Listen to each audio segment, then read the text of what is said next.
ladies and gentlemen. Welcome to the program. I am your host, Chris George, the birthday man Zuger. And to my right across the table is Big Sexy Alex. We call him Big Sexy because the ladies love him. Say hello, Alex. How you doing? And he hates it. And he does hate it, but the fans love it, and this is why we do it every single week. And it makes you smile, so why not? You've reached the Den of Lore, and please do pull your chairs up to the fire, grab your glasses of scotch, and do join us in learning some very cool shit courtesy of Scott Creighton. We're going to be talking the Pyramid Hoax here on episode 33. It is the 13th of April 2017, and it is my birthday episode. Happy birthday to me. This is why I got the 14-year scotch today. Scotty and I might sing you happy birthday. Oh, please do not sing me happy birthday. I actually have a birthday song on here, I think. I may have a birthday song on here. So please do subscribe to the channel. And, if you'd like to follow us on Twitter, follow us at Den of Lore. And most importantly, if you would like to be able to support the show and make sure that we can stay 100% ad and interruption-free, go to denoflore.com and click support the show. And, if everyone sent us $1 who listens to the show, and we've got thousands of listeners around the world, we could do this 5 days a week instead of just once a week. And, I know Alex would be very happy to be on the air with that very sexy voice of his. So, please do support the show. I know that we have quite a few supporters who have been sending us some love. And I just wanted to be able to read their names out. Now, Doug Keenan being one of them, who is one of our Patreon sponsors. And thank you very much for that. And most of all, I would also like to be able to thank, if my internet would... How's your spring going, Chris? My spring's going not too bad. But I'm trying to be able to bring up names here. I should actually write this down instead of trying to use digital... We'll circle back to that, maybe. We'll circle back. Ellen McCurdy, thank you very much for all of your love and your support over the last couple of weeks. You are one of our valued listeners, and one of the people we like the most because, well, you are awesome in here every single week in the chat room, and and yes, you're in there right now. Thank you very much, Ellen, for the happy birthday wishes. Now I'm going to invite our guest onto the air. I know that we have been talking over Skype while we've been doing sound check, and I'm very happy to say that our sound is actually working today. And now we've got the studio set up, so I'm just going to switch over here. Hello, ladies and gentlemen. We're still working out the camera situation, although I think we've got one that actually works. Now, Scott Creighton is somebody we've been actually trying to get on the show for quite a while because, well, he is that awesome. Scott Creighton, he's an engineer who has extensively traveled, and that's allowed him to explore many of the world's ancient sacred sites. He's also the host of the Alternative Egyptology forum on topsecret.com, and he lives in Glasgow, Scotland. Now, I've been to abovetopsecret.com a lot of the times. It's one of my favorite websites, and knowing that he runs that particular forum, go check it out. Tons of information on there. Now, speaking before we start the program, just to be able to say, if you notice above me right here, you know that since we're talking about Egypt, Magical Egypt 2 is coming out, and we are helping to promote as our very good man, John Anthony West. A lot of the series is based off his research, and as well as the first one. So if you'd like to be able to save 10%, please do not hesitate to go to magicalegypt.com/collections/the-new-series. That's magicalegypt2.com/collections/the-new-series. Promo code is Scotch. And that way you will be able to save 10%, not off Scotch, but 10% off of Magical Egypt 2. Scott Creighton, welcome to the show. How are you doing today? I'm doing very well, Chris. It's good to be talking to you. And before we continue, I should say many happy returns to you on your birthday today. Well, again, thank you very much. I was when we booked you for the show, and I'm like, oh, we get to have Scott Creighton on my birthday. Like, yes, this is going to be awesome. It is an honor. And I just wish I had a bottle of scotch to share it with you. What? Oh well, man. Well, that's fine. I will drink. I will drink to your health as well as to mine. We'll just cheers through cyberspace. Yeah. Cheers through cyberspace. Slange. We've got a good 14-year space side. Oh, that's very nice. Very nice. Well, I was going to go with the 15-year, but the extra, it's like, I know. Yeah. Yes, and we've got a couple people who are in the chat room. I want to be able to give a quick shout out to Kevin, who is one of our supporters, who did support us this week. And again, Kevin and your girlfriend, thank you very much as well. And also, for everybody who is tuning in right now and who's in the chat, yes, we are going to be having a Denver Michael sandwich update at the end of the show. And we'll, once we're done talking with Scott, we'll explain the entire contest again. But I digress. So, welcome into the Den of Lore. It's an absolute pleasure to have you, and an honor and a privilege to be talking with you. I know it is an ungodly hour up there, so I do hope you have your cuppa handy, and we'll just jump right in. The Pyramid Hoax. Give us a quick overview, because I've read the book, I've listened to a bunch of the podcasts out there where you've talked about it, and I know that there's some things that I want to be able to ask you about it, but give the people who may not have heard about it a quick overview. Okay, Chris. Well, the Great Pyramid Hoax basically delves into, I suppose, what I would describe as a fairly obscure corner of Orthodox history, of Orthodox Egyptology, in fact.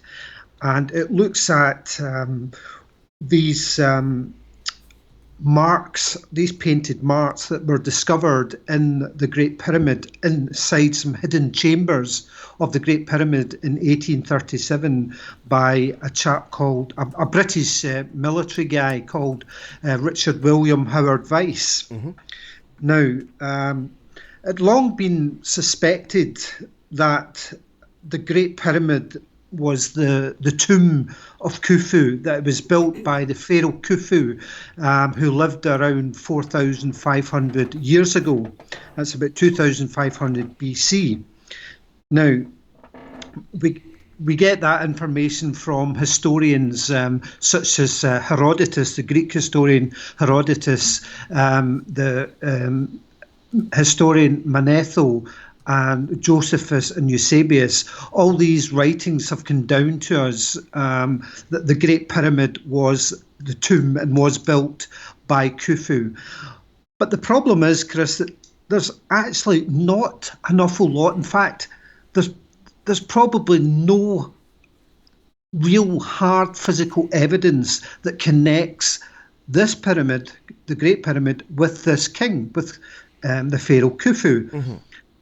So these markings, these painted marks, which this British colonel found inside the Great Pyramid, inside hidden chambers of the Great Pyramid in 1837, these were painted marks with the pharaoh's name, the pharaoh Khufu, painted onto the walls and the roof of these hidden chambers deep inside the Great Pyramid. And these marks essentially are the only hard physical pieces of evidence that we have that connects the Great Pyramid to this ancient king, and also because it connects the Great Pyramid to this particular king Khufu, it also dates the Great Pyramid to this particular king, because Egyptologists, they were able, through a construction of what's known as the king lists, they've got a whole line of kings that they've managed to construct all the way back throughout, the entire history of ancient Egypt. Mm-hmm. So they know when this guy Khufu lived.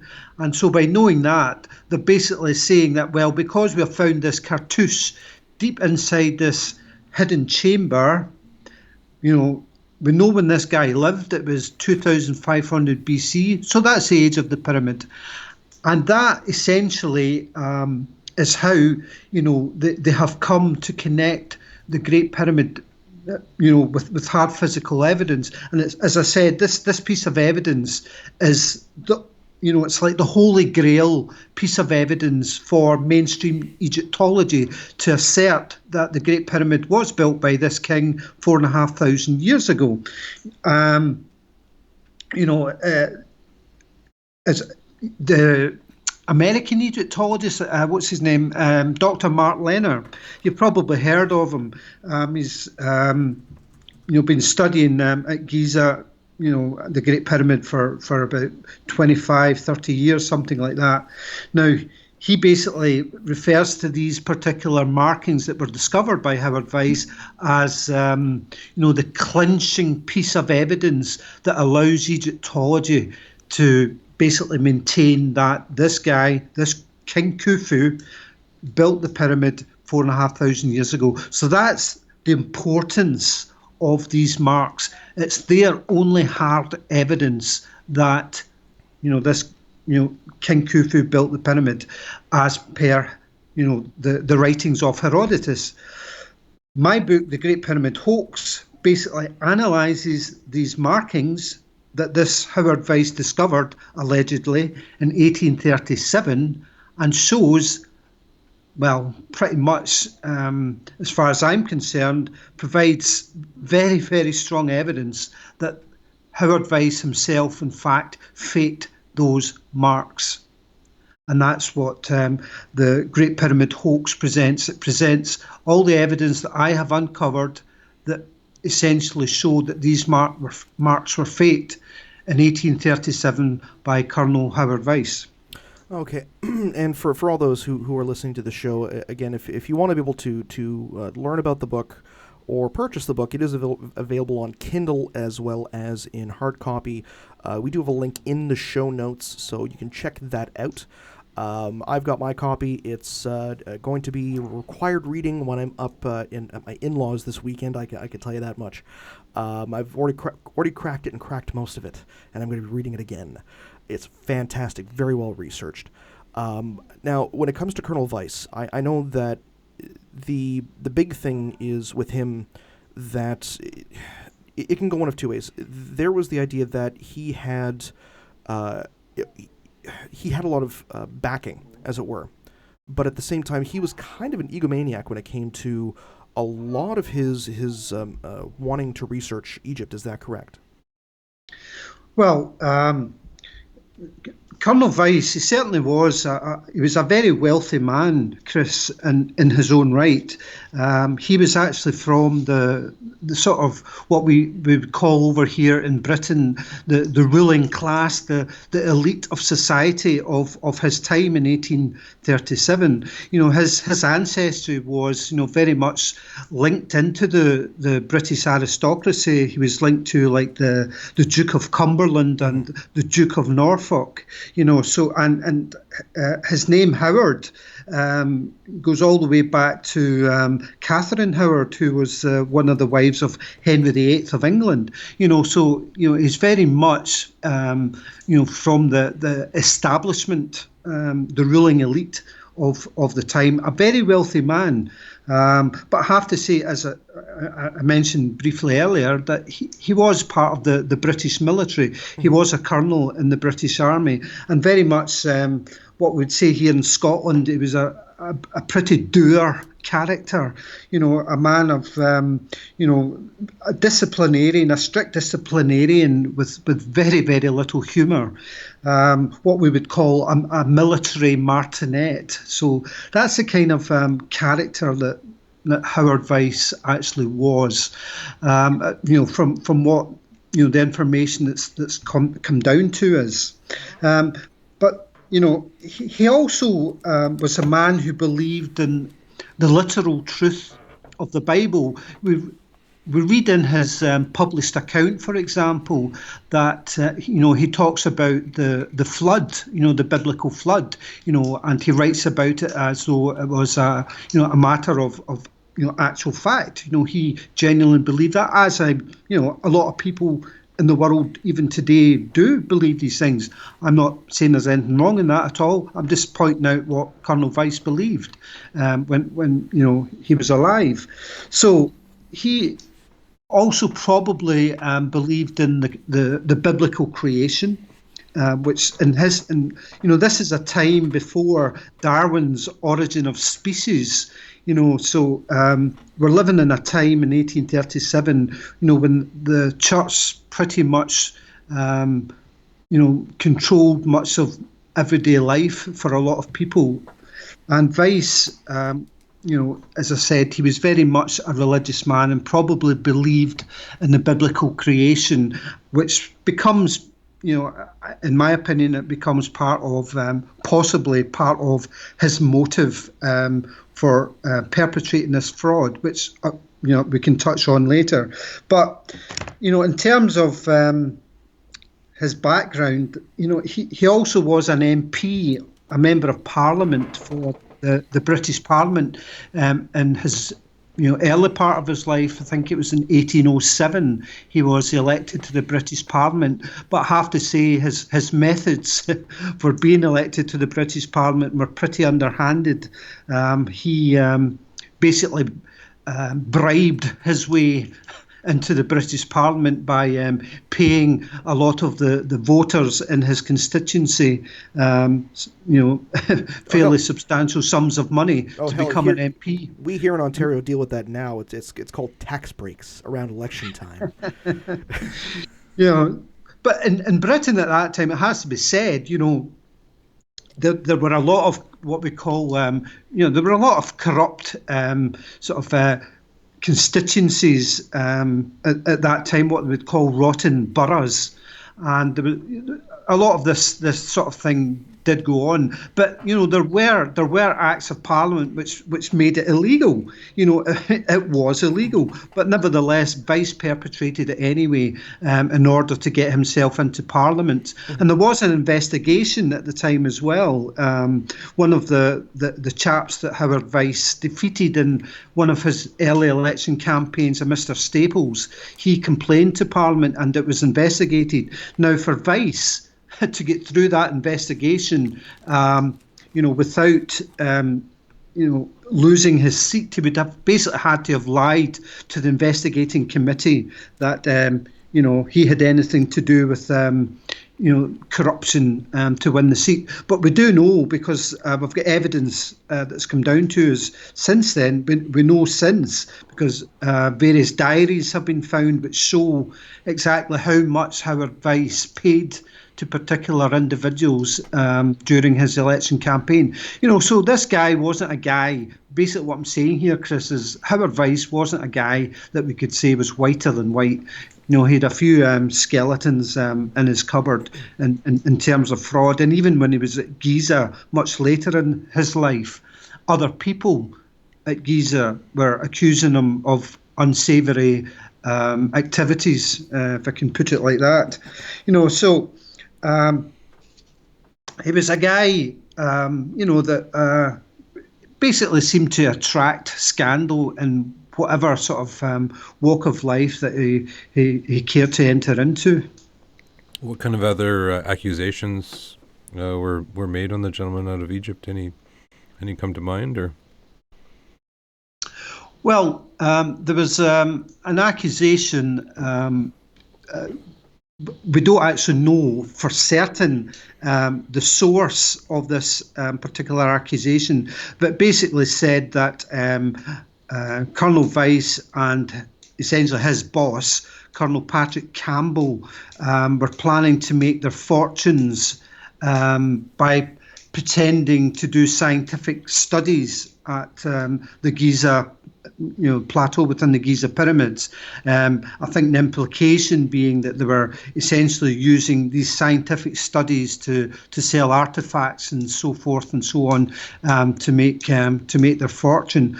So there's that accusation that Vyse himself actually writes about in his own book. So there's also accusations that he basically stole, someone else's discovery, or I suppose a better word is usurped someone else's discoveries at Giza. An Italian explorer called Caviglia, he basically or he supposedly, or he claims to have discovered these hidden chambers and told Vyse about them before Vyse actually discovered them. But Vyse basically, in his book, his version argues, a different story. So there's a bit of, a discrepancy there and a difference of opinion there between this guy, Caviglia, and Vyse. So as I said, it just seemed that wherever Colonel Vyse went, he always attracted or always seemed to attract scandal of some form or another. I mean, so that's just, I suppose, the nature of the beast. I guess if you could write history, you could make a lot of money selling artifacts, right? Yeah. Now, I thought that I was about to say Caligula. Excuse me. Caviglia. Caviglia. I thought Yeah. that he had at least the common, I'm going to say common knowledge, the mainstream archaeology or mainstream history states that he blasted on the south side of the stress relieving chambers and kind of gave up. And that was like apparently the opening that Vyse had suspected that there was something else. Now, essentially what you're saying is that it's a possibility that since they were kind of there almost around the same time, that Caviglia would have told him that I think something's there, and he just went around and just said, "Fuck it, we're just gonna blast it open ourselves and get the glory." Is that about right? Well, it's kind of difficult to say exactly because Vyse says one thing and Caviglia says another. Caviglia's story is essentially that Caviglia was there at Giza long before Vyse arrived and had been for a number of years. And he at one time he was actually living inside the Great Pyramid. Within these chambers that Vyse eventually opened up, there was a chamber called Davison's Chamber. This was discovered by the British attaché to Egypt, a chap called Nathaniel Davison, and it was discovered about 70 years before either Caviglia or Vyse were at Giza. And in this chambers, there's 5 of these chambers in total, and these chambers, they sit above the king's chamber, just in case your listeners aren't aware of where these chambers are within the Great Pyramid. These are small chambers. You can barely stand up in them. They're only about 3.5 feet high, so you can barely stand up in these chambers, but they're about 30 feet long by about 20 feet wide, and there's a series of 5 of them. Now, the very first one above the King's Chamber, that's Davison's Chamber. That, as I said, was discovered 70 years ago. And apparently Caviglia, he lived in that chamber for during other research work he was doing within the Great Pyramid. And his story is that he pushed using a candle, he pushed I think it was a stalk of grass or something fairly long through a crack in the roof above his head in this chamber, and using a candle he could actually see through this crack that there was another chamber above the one that he was in, but there was no means to actually gain access to this chamber. And apparently Caviglia told Vyse about this, and what we know as fact from that is that for one reason or another, Caviglia ended up off the site, essentially by Vyse. He seems to have basically been engineered off the site. From what I can see, my interpretation of it, it looks to me as though Caviglia was engineered off the site by Colonel Vyse, even although the firman, that's the firman's basically the permit to explore the pyramid was actually made out in Caviglia's name. It's a long story behind that, but the end of the day, Caviglia ended up off the site at the behest of Colonel Vyse. So you have to ask yourself, well, Colonel Vyse wanted to be the one to open these chambers up. and basically claim the glory of doing that, because he thought that within these chambers he would probably discover the real tomb of the pharaoh Khufu, because remember, they had never found a body in the actual, or what is believed to be the sarcophagus inside the king's chamber. So some people assumed that the true sarcophagus was in some secret chamber elsewhere in the pyramid, and Vyse probably thought that that was the one right above his head. And so he basically engineered Caviglia off the site, made sure that he got to open that chamber plus all the others above it that he discovered, in the hope that in one of them was the actual burial of Khufu. Well, I'm guessing that was kind of a rude surprise, where it's like, we're going to blow this one open. Oh, no, it's another 3-foot tall chamber. Hey, there's another one above it. Let's blow that one open. Oh, no, sorry, it's just another small chamber. Now, well, it's one. It goes to Chris. It goes to Vyse's motive, I suppose, here, because he was, if you read his book, you find that he was desperate, almost, or very, very keen to make an important discovery. So this probably goes to his motive, or part of the motive for doing what he did ultimately, is that he was very, very keen to make an important discovery.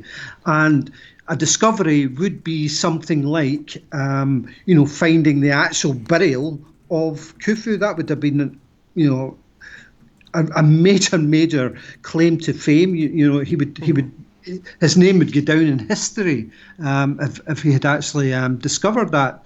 But we also know that Vyse knew from his meanderings and his explorations around the Giza plateau that a cartouche would allow, ancient monuments, ancient ruins to be dated if a cartouche could be found, upon those monuments.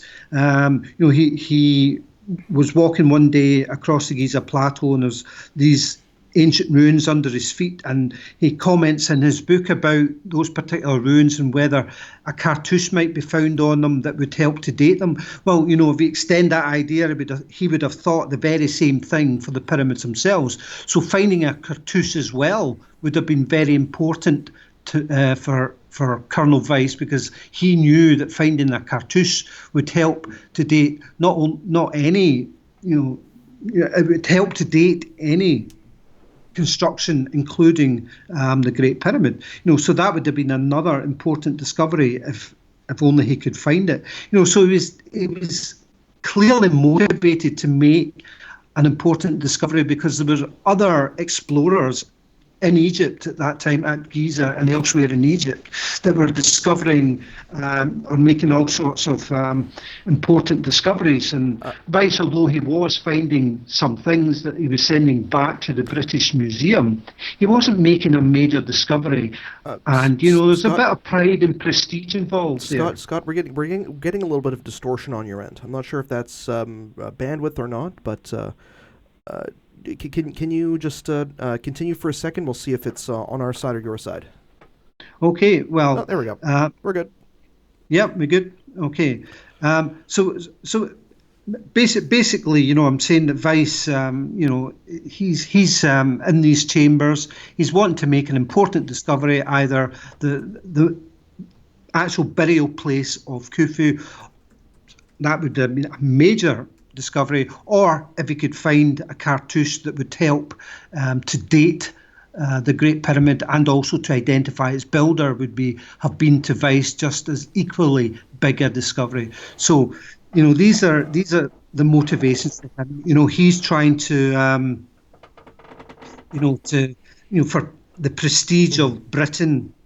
There's a lot of pride and prestige involved here as well. Not to mention, actually, the small fact that he'd spent something in the order of £10,000, that's British pounds, of his own family fortune, in excavating these pyramids. Now, that works out today, Chris, somewhere in the order of $1.3 million in today's monetary terms. So that's an awful lot of money to invest in a project and come away empty-handed. So there again, Vyse is going to make sure he doesn't come away empty-handed, having invested that amount of money in the project. And that's that would go to kind of his character. Like if somebody is bribed their way into power and then bribed their way in or lied their way into keeping that power, there's a very good chance that they could have done the exact same thing to ensure that their massive investment kept sound. Now I know that the cartouche was on the south end of the. I'm just trying to look through my notes here. South ceiling towards the west end of the Campbell's chamber. Now the Khufu cartouche, it's the only inscription, and apparently this is supposed to be like a gang sign, essentially, like a not. And for any of our American listeners, no, it's not a crypt gang sign. Where it is a Mason's gang sign. They're going to quarry the stone and then basically put their name on the rock to say, hey, this is this team's work, so it's good. Kind of like a brand, as it were. Now, the big thing about the cartouche is that it's the only inscription in the entire pyramid. Well, I have to just stop you there, Chris. There's actually a number of Khufu cartouches within these chambers. Really? Yeah. What you have to understand is that Khufu had three different, well, actually 5 different names, but there are only 3 of them that were found in these hidden chambers. So he had the name Khufu, mm-hmm. which is actually an abbreviation of his full name. His full name is Khnum Khuf or Khnum Khufu. That's his full name. And then his other name is the Horus. This is what's called his Horus name, the Horus Majedu. So there are actually 3 different names of Khufu inside these chambers. All in all, there are probably about 7 or 8 cartouches, and there's one cartouche that says his abbreviated name Khufu, one full cartouche that says Khufu. There are about 6, I believe, that say Khnum Khufu, and there are a number of his Horus name, the Horus Majedu. There's maybe about 3 or 4 of those. So it's not just one. A lot of people have this misconception that it's just the one cartouche that was found inside these chambers. There were actually several cartouches that were found. And the thing is, the people always say, well, because the Khnum Khufu cartouche looks different, it looks very similar, but it's different. It has another couple of signs within the actual cartouche. A cartouche is basically like an oval shape with a vertical bar on the end of it, and inside this oval shape there are a number of hieroglyphic symbols. And that's the cartouche, that's the king's name, these symbols inside this oval shape. So the Khufu cartouche and the Khnum Khufu cartouche look similar, but the Khnum Khufu cartouche has a couple of extra symbols. Now, people often say, well, why would, if Vyse was forging this, why would they place 2 different cartouches within these chambers? And I explain why he would do that in the book, because it's often assumed that back in 1837, these pyramids were built as a burial tomb for just one king. So why, if Vyse wouldn't have known that these names were for the same king? He wouldn't have known that. Wherever he got his information, he wouldn't have known that they were for one king. So why would he place 2 different or similar looking but different cartouches within the pyramid? And I explain that in the book why he would do that, and it's simply that the information at the time. There's a book by a chap called Wilkinson, John Gardner Wilkinson, and he basically says that a king could have what's called a nomen and a prenomen, two different names, but he basically says in this book that they look similar, but they actually refer to the same king.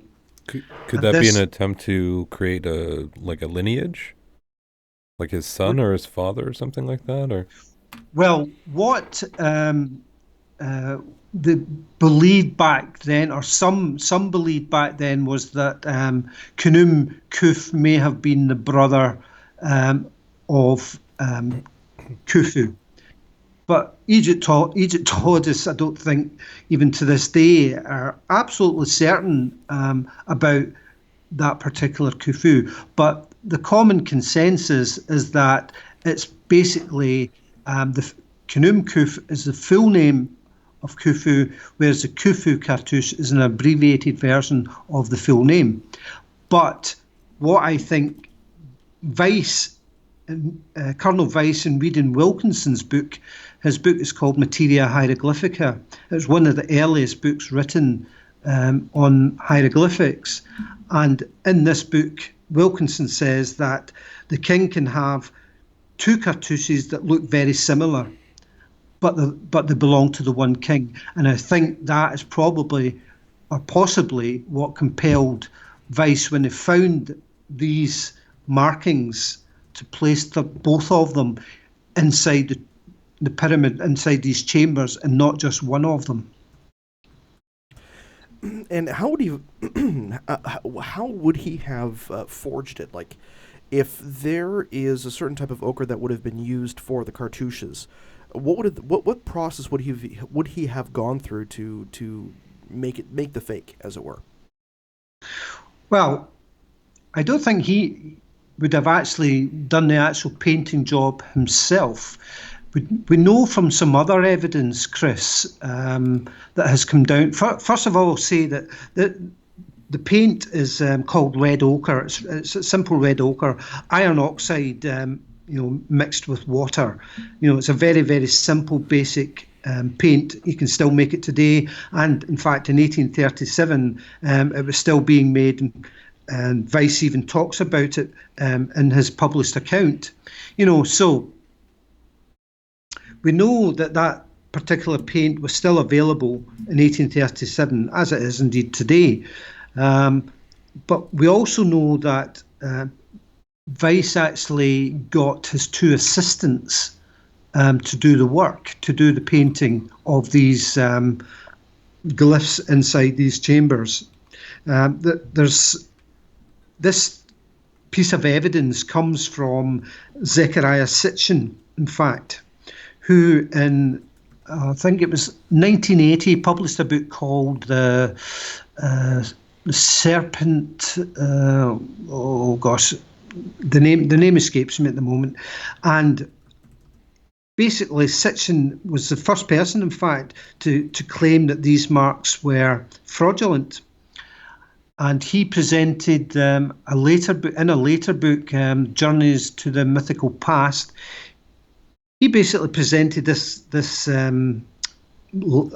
diary, a page from the diary of a chap called Walter Allen, who's an American chap. He lived in Pittsburgh, Pennsylvania. And Walter Allen, he was writing his family history. In 1954, I believe it was, he was speaking to some elderly relatives and basically taking notes in his ham radio notebook. And in this notebook, he writes, speaking to his family relatives, that his great-grandfather, a chap called Humphreys Brewer, worked with Colonel Vyse in 1837 at the pyramids.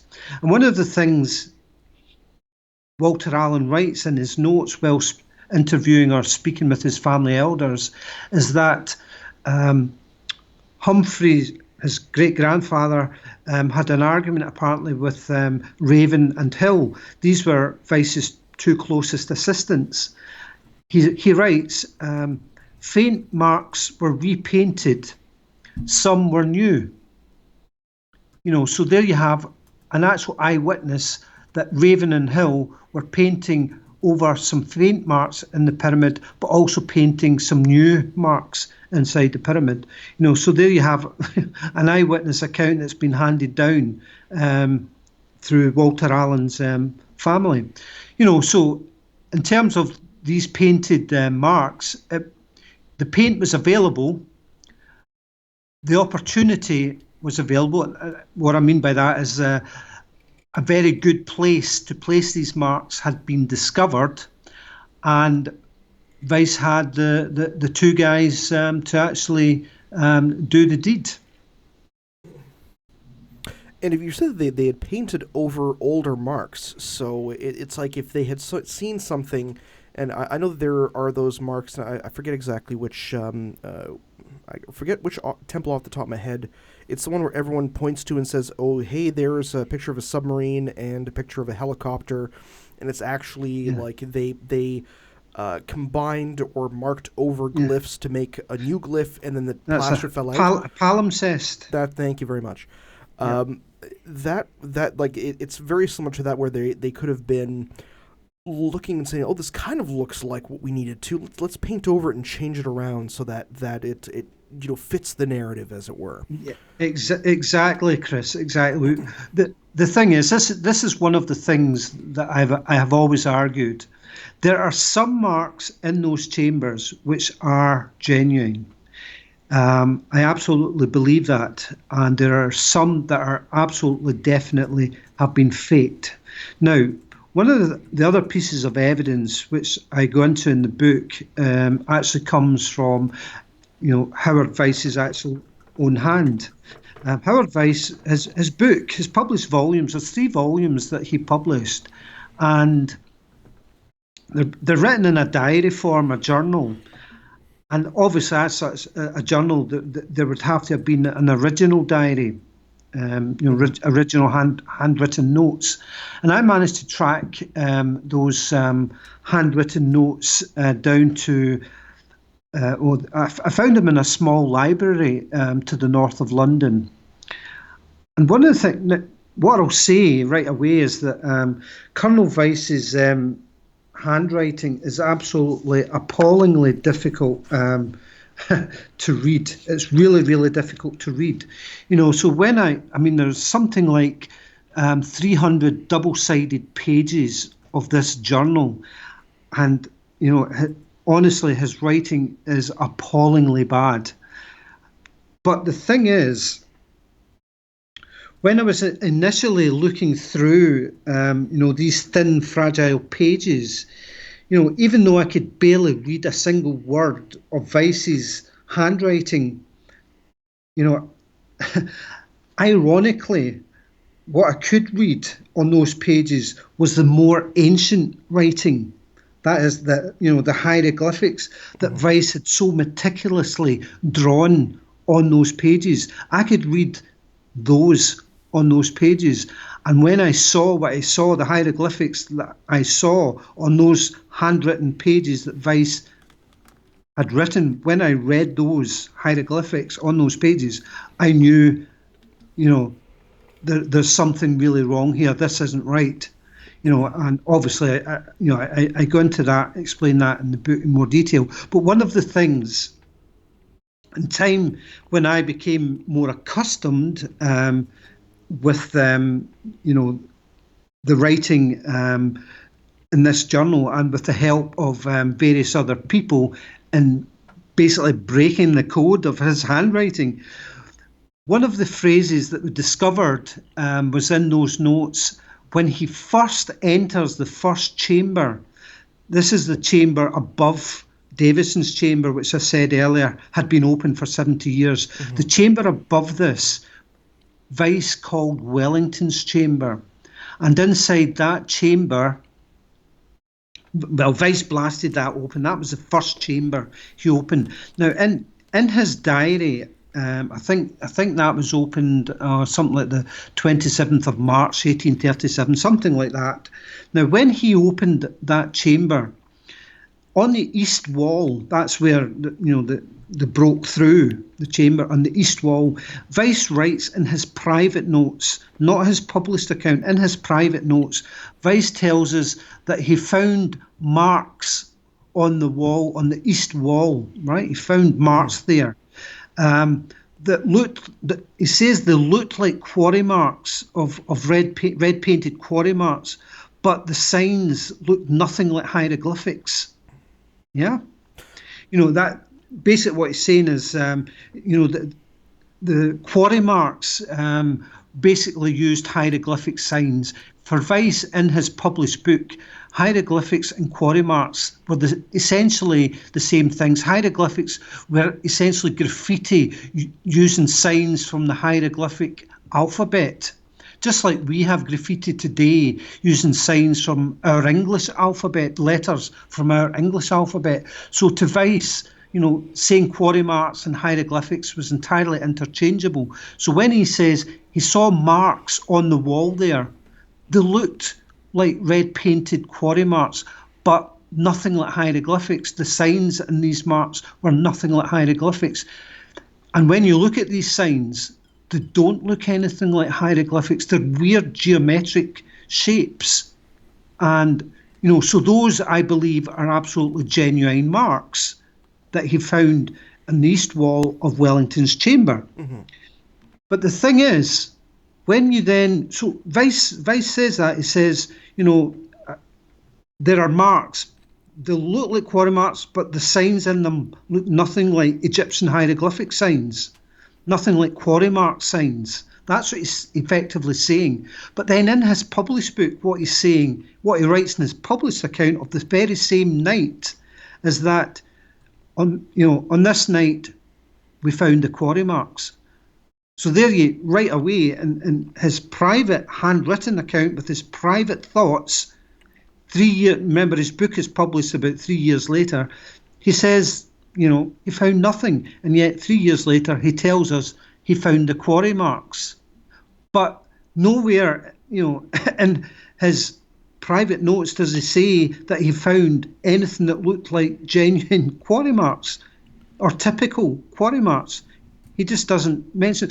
Now, when you look at what Vyse actually found or claims he found in his published account, if you go to the British Museum, because Vyse asked his assistant, Mr. Hill, to apparently copy the marks in these chambers, to do a one-to-one facsimile copy of all the marks inside these chambers. And when you go to the British Museum and look at these facsimile drawings, as I did a few years back, what you find is that there is only one drawing from this chamber, Wellington's chamber, and it is a cartouche. It's one of the gang names. The gang names would typically use the king's name as part of their own name. Okay. So this is why the cartouche is painted onto this block. It's supposedly one of the crew names or the gang names that worked in the quarries. But there you have this cartouche, and it was found on the west wall. And Vyse makes absolutely no mention of this discovery anywhere in his published account.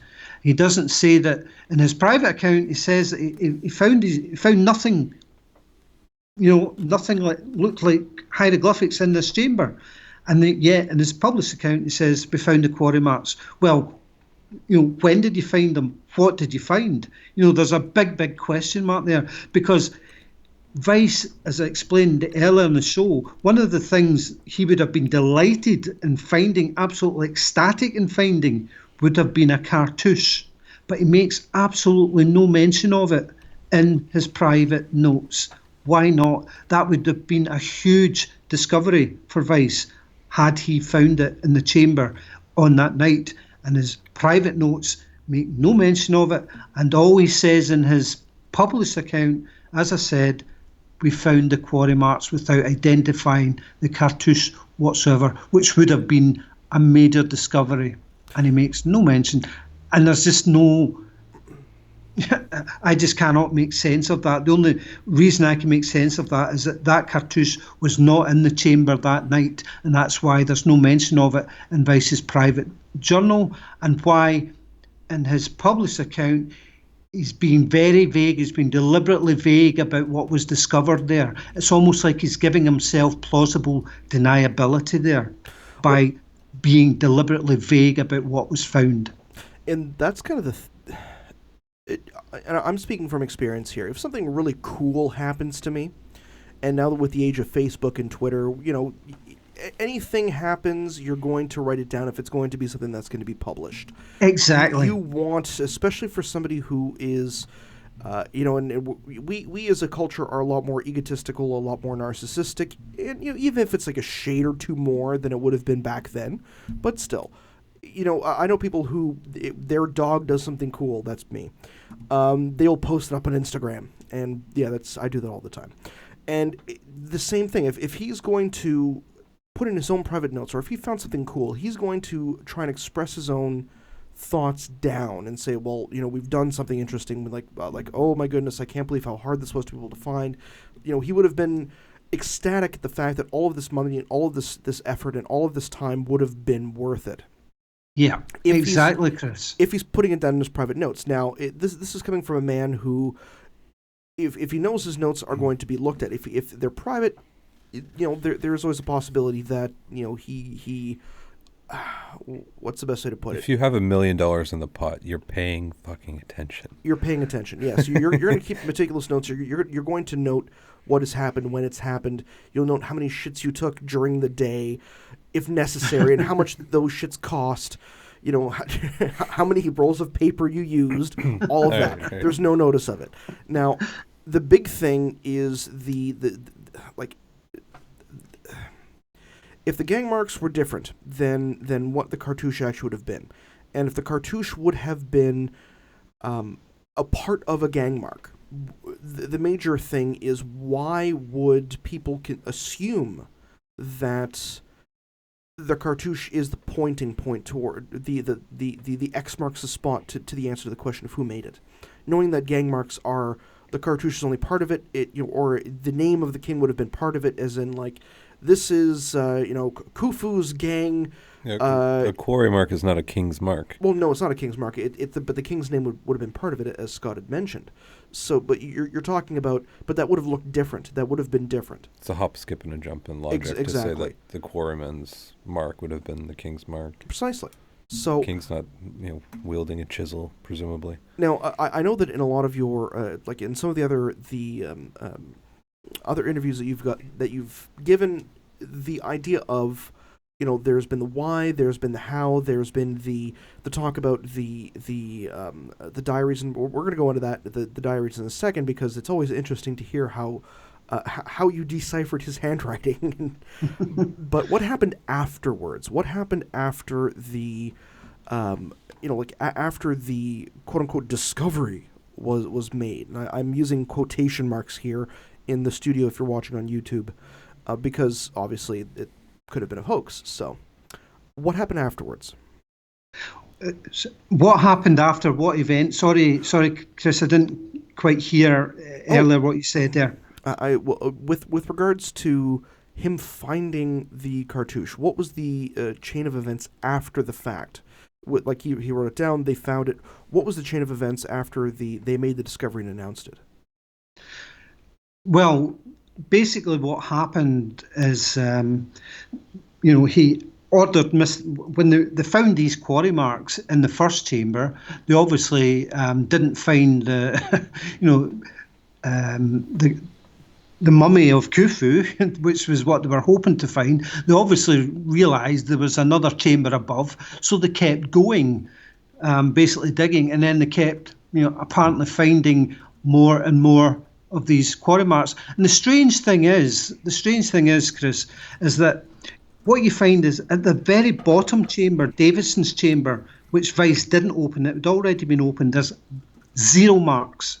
No marks at all. And this is the point Sitchin first made. There was absolutely no marks found in that open chamber whatsoever. The only ones that were found were the ones discovered in the chambers opened by Vyse, that he blasted open.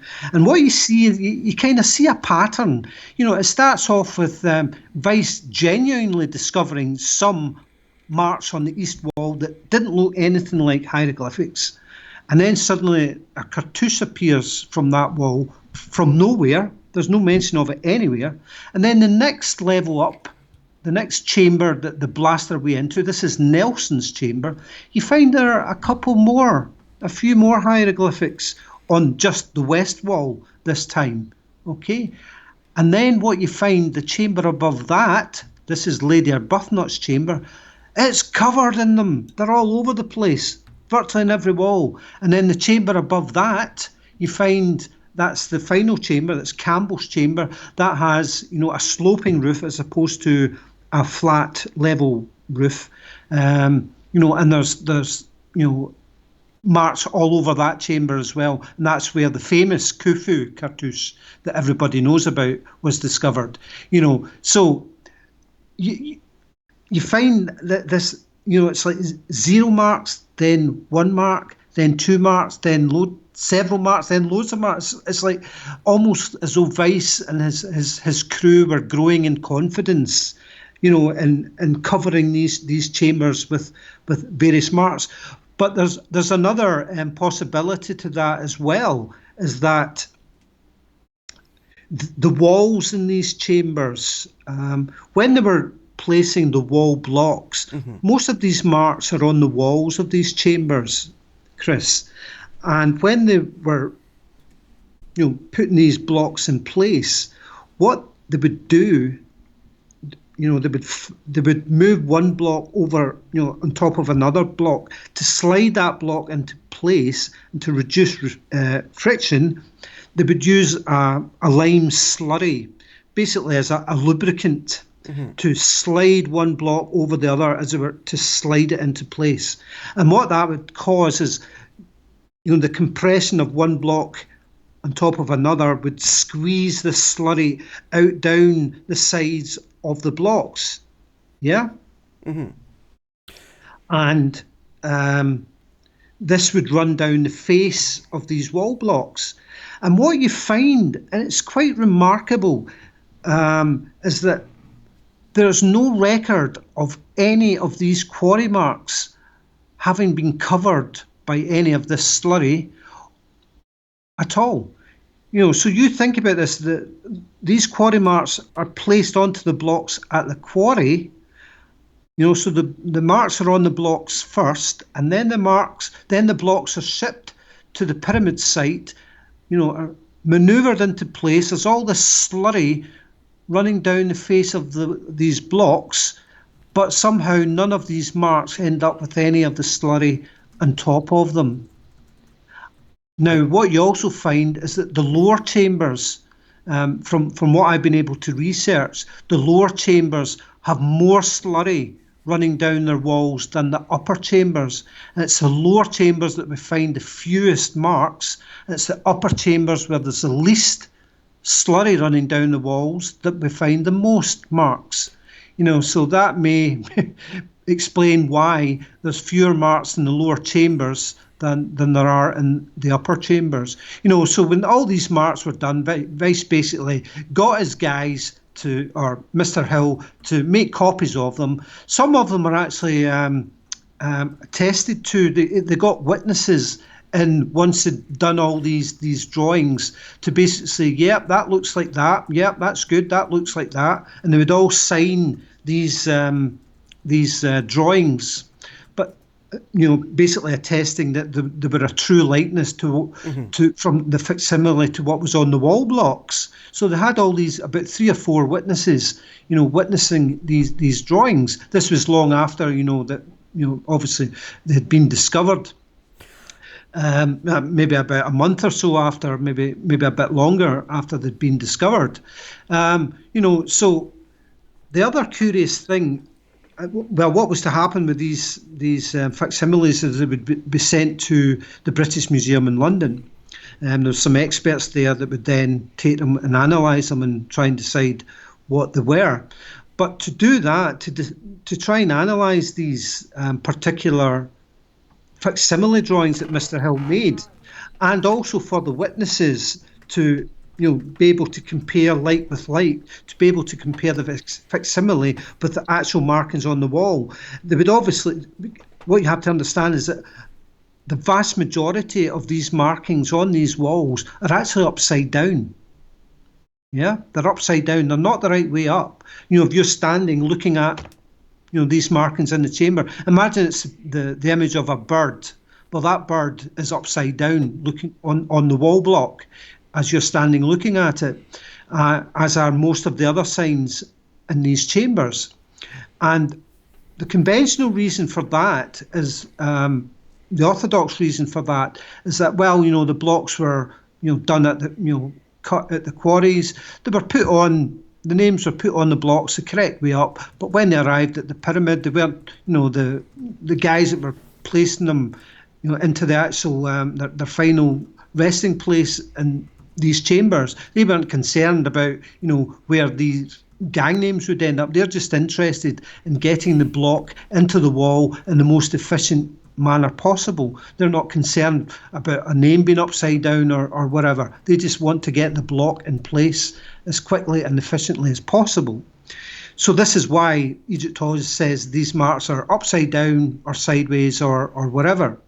Just like lumber markings. Yeah. So basically at that point you're saying that when they're quarrying the rocks, it doesn't, like, they could put the marks on any way they need to. The block could be upside down, the wrong way around. What I'm saying is they would put their name, their gang name at the quarry. They would write their name on the block the right way up, obviously. But it's only when it arrives at the pyramid site, at the chamber, the guys that are fitting it into place, they don't care about some crew gang's name. They just want to get the block in place as efficiently as possible. They don't care if the gang name from that gang at the quarry ends up upside down or sideways or whatever. They're not interested in that.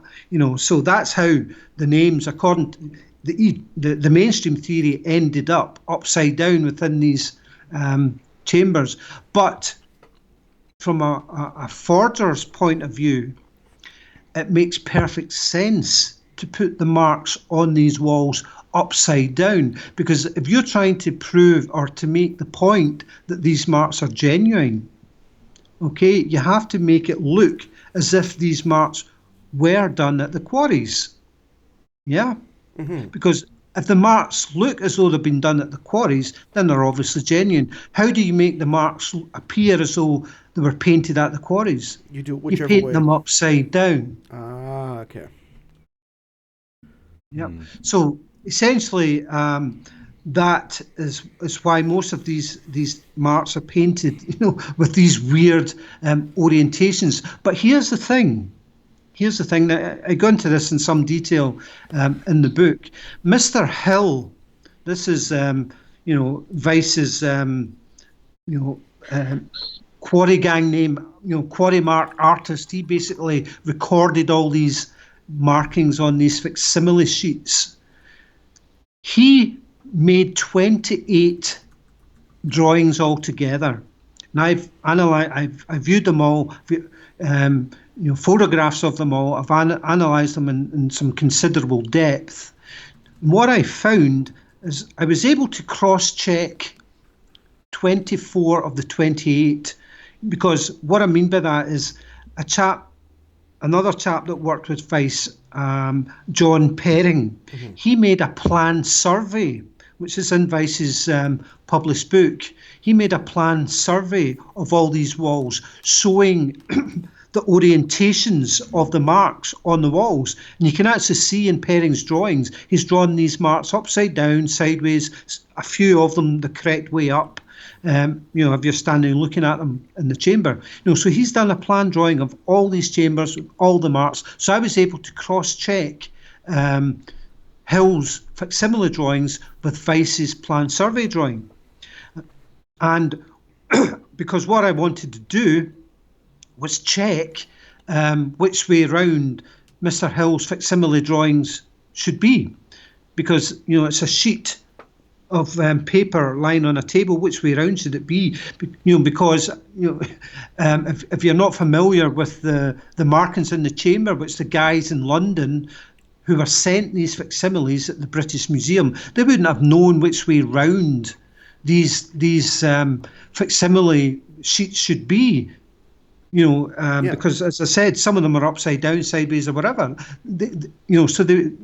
But what Mr. Hill did was he signed each of the facsimile sheets with his signature the right way up, giving the correct chamber orientation. What I mean by that is, let's say it's a picture of a bird and it's upside down. Okay, so Mr. Hill would turn that page to upside down with the chick upside down, and he would sign his name at the bottom of that sheet the correct way up with the bird upside down. Every sheet he would basically use his signature as a this way up sign. Do you follow what I mean? He would use his signature. Yes. For anybody who has ever seen A Christmas Story, if they write fragile, it just means it's Italian. You've ever seen? I'm sorry, it's a Christmas movie joke. Very bad pun. Yeah, the idea of right side up, I always think of that. You've seen it. Okay, good. Thank God. Okay, so yeah, no, I know where you're coming from. I know. Oh yeah, yeah. So on every single one of Hill's facsimile drawings, he had his signature. He used his signature as a this way up sign. I was able to check 24 out of the 28, and all of them corresponded. All of them were, I managed to get the correct orientation of those marks as they were written on the wall just by reading Mr. Hill's signature, except two of them. And the two were the Khufu cartouche and on one page, and the other signs which make up the rest of that gang name of the Khufu cartouche, they were the signature was in the wrong place. It was almost as if, they'd goofed up there. They'd goofed up in placing the signature in the wrong place on those two particular facsimile sheets. And if you look at probability theory, it's pretty certain that Hill did use this particular technique to orient and to lock in the direction of these particular quarry marks in his drawings. So there again, it's just another piece of evidence that points to the fact that Khufu cartouche in the topmost chamber is fraudulent, as well as a whole load of other evidence that I present in the book. Now, what would have been the outcome for him? Why would he, besides the fact that he is just has been, allegedly is a lying bastard, as it were, or a crooked bastard when it comes to his political career, why the hell would he have forged all of this, besides the fact, besides the investment? What was the end goal?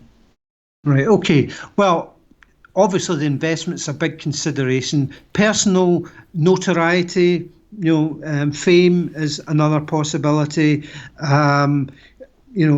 Prestige, national pride, possibly another possibility. But the thing I think is probably maybe the most likely, possibly, it's hard to know what his actual motivations would have been in this, Chris. But the thing I think possibly is because Vyse was a particularly religious man, he wanted to make... There's a story that, I don't know if you're familiar with this, that Champollion, when the chap who cracked the hieroglyphics about 15 years before Vyse, he was basically funded on a trip to Egypt, and it was his trip was partially funded by the Catholic Church. Oh, yeah. Now, on the proviso, they provided funds for his trip on the proviso that he did not divulge any information or discoveries which would undermine the authority of the church or the teachings of the church. Okay? I think possibly there was a similar thing going on with Vyse. Vyse knew the importance of a cartouche. He knew a cartouche allowed things to be dated, to be locked, to be a date to be locked in. And Vyse, he would not have wanted the pyramids to be considered to be, older than the creation. Yeah. So he was basically, by placing these cartouches within these chambers, he's basically saying, this is this cartouche. We know when this guy lived. It's well within the creation. So he's effectively claiming the pyramid, within God's provenance, if you like. Purely, I think, as a result of his religious beliefs. No one now can say that the pyramid is older than the creation. He wanted to make sure that that could never ever occur. Well, I know that you are familiar with Robert Val's work, or John Anthony West's work, or with Dr. Robert Schoch's work. The idea of the pyramid being older than it actually is. And again, I know that Robert Val is a proponent of the standard dating, or at least around that, around that standard dating of the pyramids. Are you familiar with David Roll's work?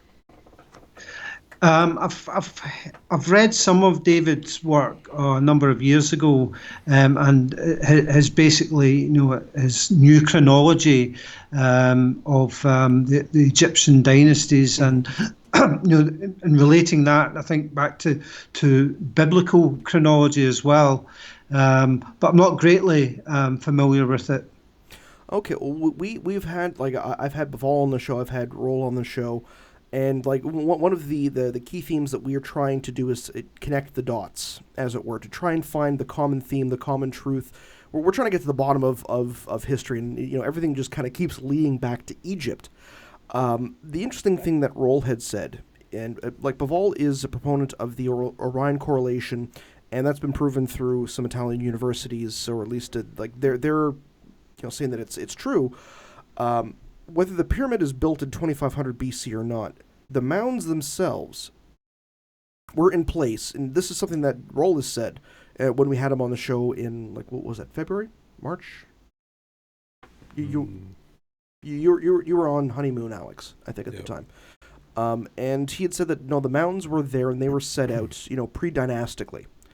So I can understand the idea of trying to speak against to speak against what the evidence could potentially say, to try and create the narrative or continue the narrative based on whether it's the church or certain understandings that the world is only 6,000 years old, when 6,000 years ago or more, whether it's 12,000, 24,000, depending on who you actually believe, that these whether it's the pyramids themselves or the structures that they were built on, the areas that they were built on, were there thousands of years before the pyramids were actually there. So the idea that they were trying to kind of fake the information, is this something that could have been coming from a much higher source? And again, I'm not much for conspiracy, but ancient conspiracy, sure, why not? Did somebody tell him to do this, or is there any indication that he had this agenda? Yeah, it's certainly an interesting question, Chris. It's something which has in fact crossed my own mind. Maybe if I get the time, I will dig deeper into that particular aspect. But I see what you're driving at and know what you're driving at. There may well have been, other influences there for Vyse, and maybe that is why funding wasn't so much an issue. It's a difficult one to answer. We just don't know, but it certainly would be an intriguing area of research. Certainly, given what we know of Champollion's experience. And third-party agendas. well, that's kind of the idea. Like now, this is kind of like for me, it's uncovering the possibility of a. I'm going to say whether it's a personal agenda or the possibility of a secondary agenda. And again, I'm a conspiracy buff like most other people are, and it's always a matter of speculation. You're always going to speculate. And is this a possibility? Who knows? There's no writing. There's no absolute proof. But the fact that he faked it is an indication that he had an agenda of some kind. Now, yeah, he may well have gone to Egypt with this agenda all the time. He may well have gone to Egypt with the right information, but I haven't uncovered any evidence of that so far. So I can't say one way really or the other. But it certainly would make an interesting line of inquiry. Well, if he gave you another idea for a book, please do remember us in the foreword. Well, the next book, I'm kind of actually already starting to work on it. Since the last book, and I finished that, sometime in the middle of last year. And the book was locked down then, and since it's been locked down, there's this idea, Chris, that when a theory is right, mm-hmm. you tend to find more and more evidence to support the theory. Yep. But if a theory is wrong, you tend not to find much evidence to support it. In fact, you tend to find evidence that contradicts it. Well, since the book was locked down last year, I've been finding more and more evidence to support the fraud theory, and so I may well, by the next year or so, have uncovered enough to do a sequel to the Great Pyramid Hoax. So that's one of my hopes anyway. Okay, well, if you're finding more research, I'm not sure how much you're willing to divulge on this show. I know that we tend to go fairly deep on subjects here, and sometimes, and Laird would be a good proponent of that, where we basically hammered him with questions for 4 hours to the point where he said, "This is my next 2 books, guys. I can't really talk about this at the moment." Well, snap. Well, we'll see where the story takes us. Alex, you're looking at me like you got something. No, you're fine. Okay. I'm just looking back over the notes here, all the names to research. Now, how much, like, your main area of research is specifically towards Richard Howard Vyse's, and he's got like 4 names at this point. But I'm going to say, I'm just going to say Vyse for now. Is his forgery or potential forgery of this, of the cartouche? Now, have you looked into the pyramid construction theories at all, or has your research led you into learning how the pyramid was constructed? Well, I go into that in my previous book, actually, Chris, The Secret Chamber of Osiris, The Lost Knowledge of the 16 Pyramids. I go into, it's just purely my own, theory as to how I think they may have been built. As I say, it's purely just a theory. My theory, it's obviously it's entirely speculative, although what I would say is there is some physical evidence which does seem to support it. I should say here also that, I suspect a variety of techniques were probably used to build the pyramids. But what I will say is that giant ramps, I've got real difficulty, with that particular ideas. Constructing those giant ramps would have been as big a project, as building the pyramids themselves. And I think in any case, even today, mainstream Egyptology, they no longer really accept, these massive straight-on ramps as a viable proposition. There is, I think there's one clue that hints how the pyramids were built, okay? And that comes to us from an ancient Egyptian legend that tells us that the pyramids were built with flying stones. Okay, the stones of the pyramid were flown into place. Okay, now that may seem a bit far-fetched, and there has been, all manner of theories, some mundane, some more sort of exotic, to try and explain, what this actually meant.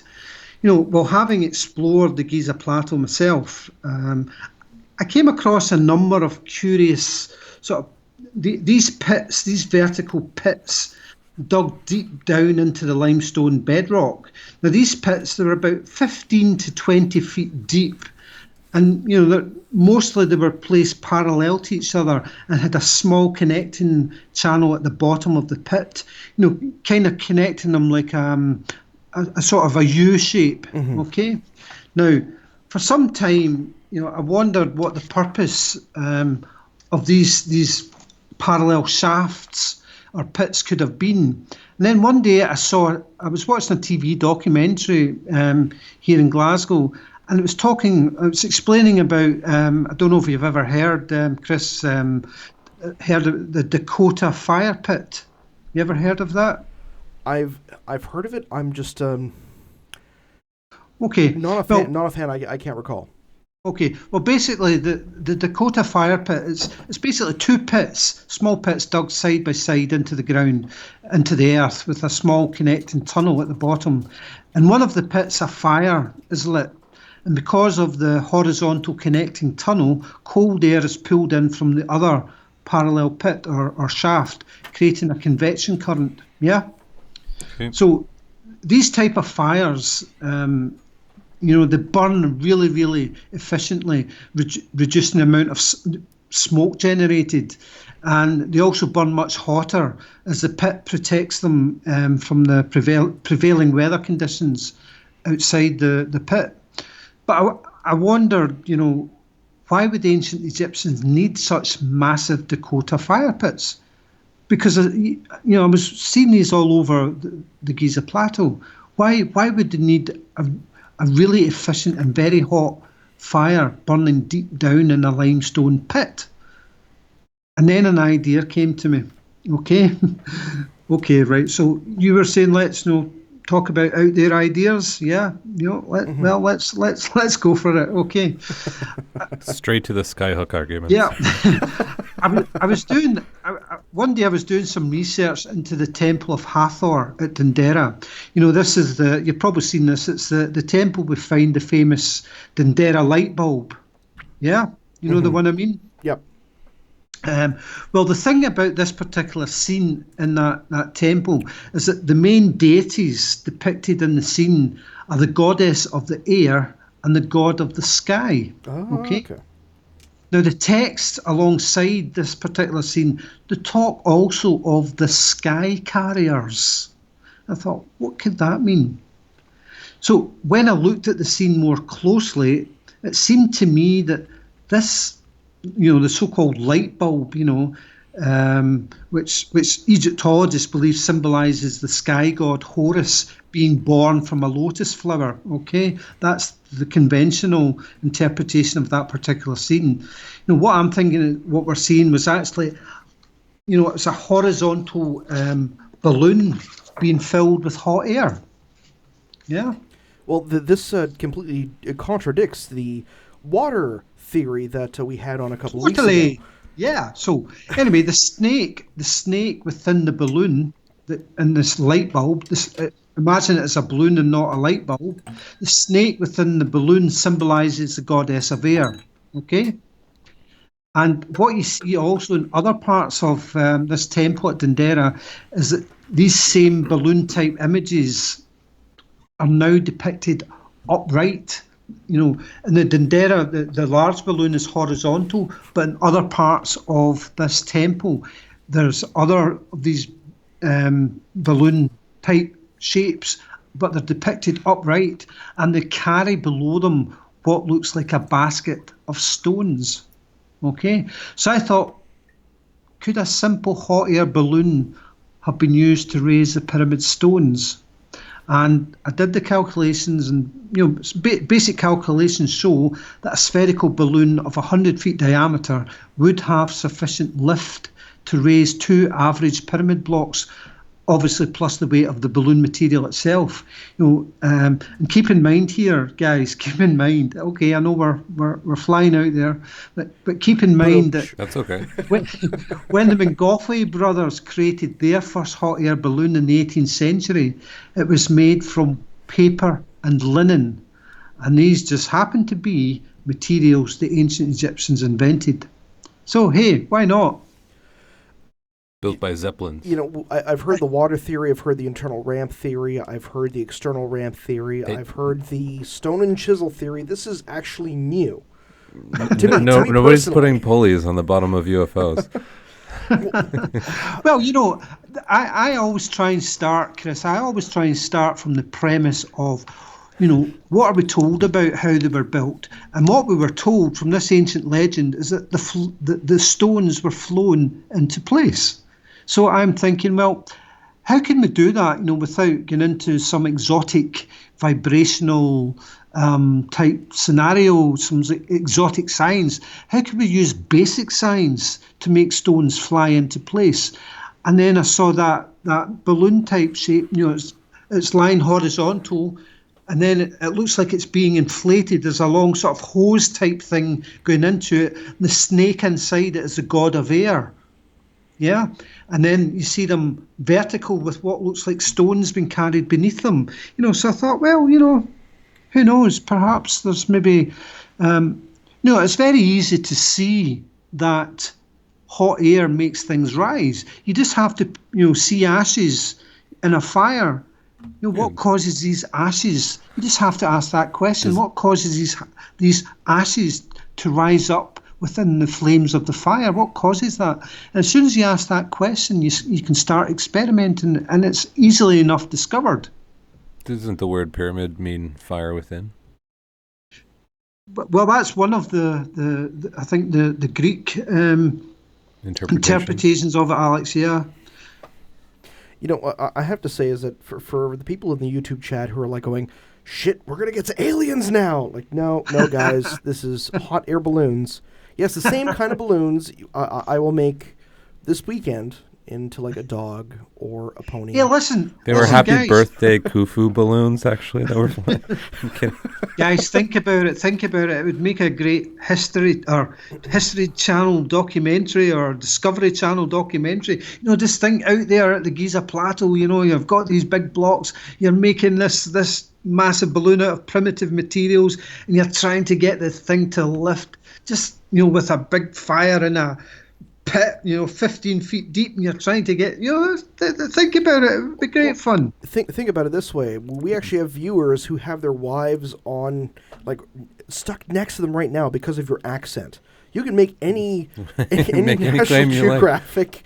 Like. Where are the ancient dirigible balloons now?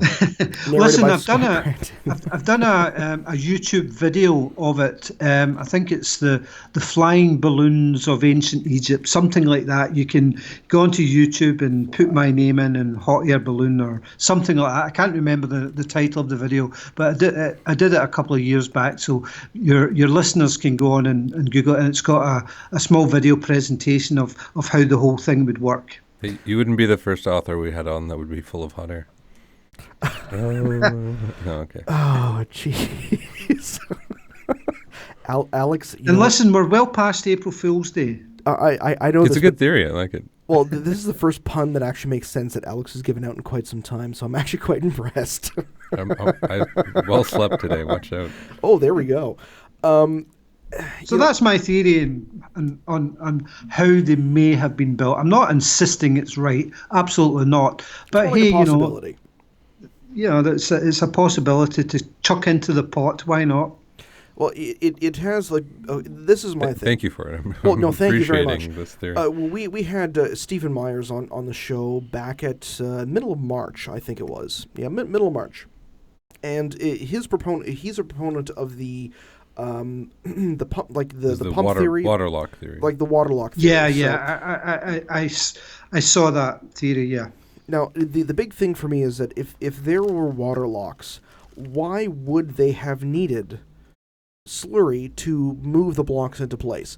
Now, I'm kind of I'm not like in my old age, I'm becoming kind of a skeptic, as it were. Like, not really a skeptic. I just look at all the information. To me, what is most rational based on what I've seen. The air balloon theory, it's a possibility because, like, fuck, who else hasn't tied something to an air balloon and tossed it up into the sky? I've done it myself. But the inner ramp theory is something that I've been kind of a proponent of because it's the most rational to me. Like the hardcore, technological, from what they actually had available, and easiest to actually do.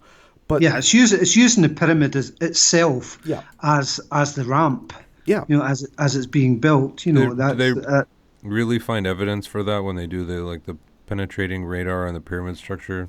Like you'd find the pyramid, you'd find the ramp still inside. Yeah, kind of spiral. There's a kind of spiral. Why couldn't they have done both? How do you get there should be blatant evidence for that should be visible. Oh, the capstone's easy with a balloon. Oh, exactly. You just you have 4 people on with long strings. You maneuver it into place, and you're good to go.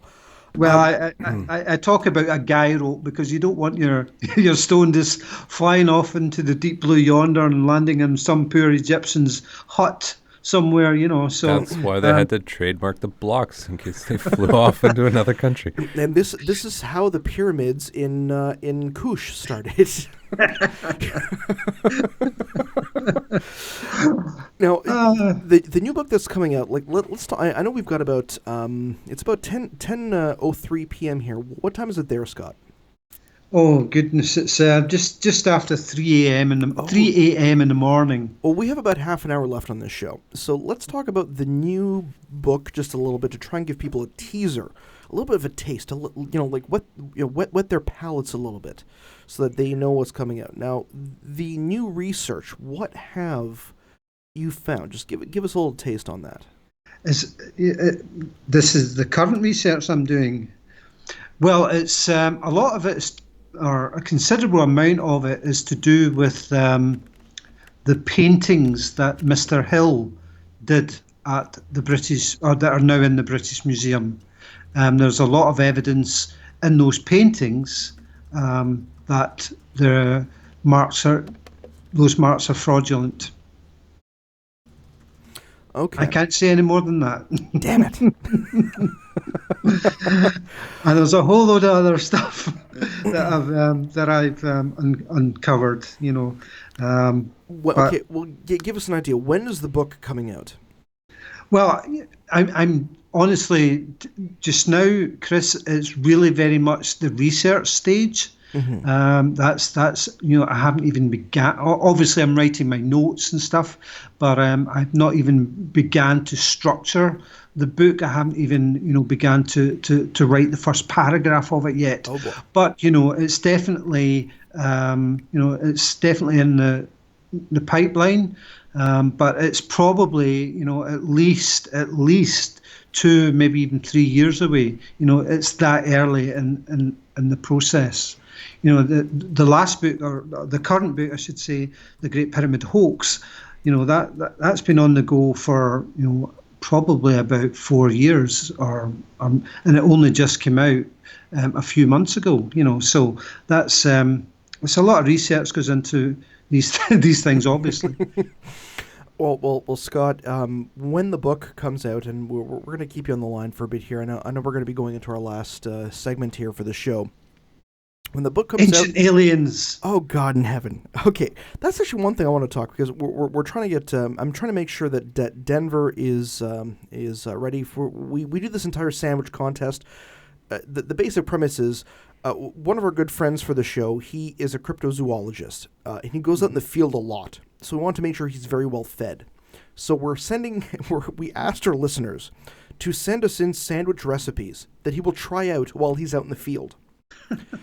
And then he's going to grade them, and the person who has the best sandwich wins. So that's our last segment of the show. I think we could segue into monatomic filled sky balloons. Oh, God in heaven, not the monatomic gold again. Damn it, Alex. Okay, here's another thing. With the water pump theory, what is your idea on that? You've been to the pyramid, you've been there. What is your your thoughts on the pyramid as a water pump. Or the function of the pyramid. Well, my own view is I think, was it Cadman that proposed that? John Cadman? Yeah, we have him on next week. Yeah, that proposed that theory. He made a working model. I think it was a ram pump, something like that. Yeah, but it works, you know. He's done a small working model. Would it work in, you know, something like the pyramid? I don't know. What was what I would ask is why, you know, haven't all the pyramids been designed like that? You know, were they all pumps? And you know, is it just the Great Pyramid that's a pump? I would say, you know, why wouldn't all the pyramids be a pump? Angkor Wat is not an irrigation system. Well, no, but at the same time, like I think it's Doug Keenan, who's a Patreon of the show, and again, I'm not going to talk well of him because he's a Patreon of the show, but at the same time, he did state the possibility of that the Great Pyramid using the whatever it did essentially was the sender, whereas a Khufu's pyramid was a receiver to try and create a machine to essentially map or like use it as an X-ray machine, like not an X-ray machine, but like a radar machine to map the size of the inner solar system, as it were, like kind of an astronomical device. Now, the first hadron collider. At the same time, like we've had Baval I should say, I had Baval on the show. I had an impromptu show with him a couple weeks ago, and he stated there's a possibility that the pyramid was just like a 3D printed, like a blueprint, kind of like a machine that we should build in the future. So there's all of these theories. Yeah, but the thing is though, Chris, I think what, you know, any theorist has to properly do is to consider not just the Great Pyramid, they have to consider all the pyramids. This is what I'm saying. My last book was The Secret Chamber of, not my last book, my current book's The Great Pyramid Hoax.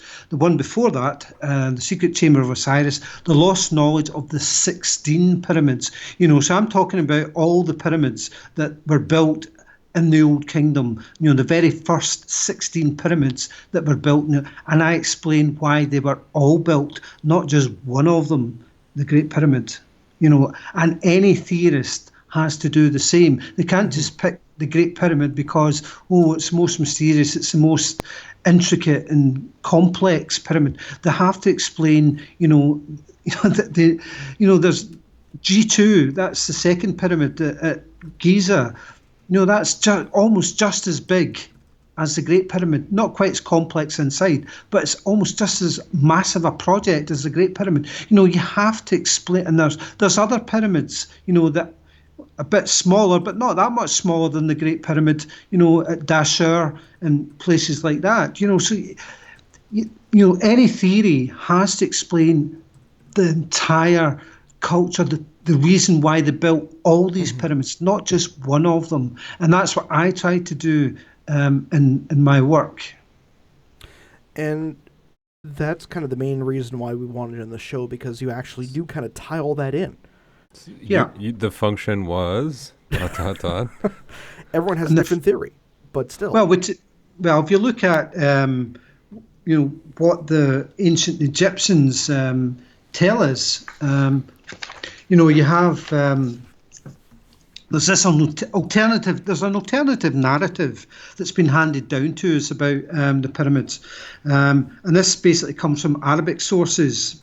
Okay, now we don't really know how old these stories are, but my guess is that they're probably tens of thousands of years old, because in my opinion, the pyramids, the first 16 pyramids anyway, the giant pyramids of ancient Egypt, are at least 20,000 years old. Okay, they are much, much older than conventional Egyptologists tell us. They're older than even Hancock or Baval. They go back to maybe 11,500 years ago, 10,500 BC, something like that. They're even older than that. Okay. Let's say granted. What were they used for 20,000 years ago?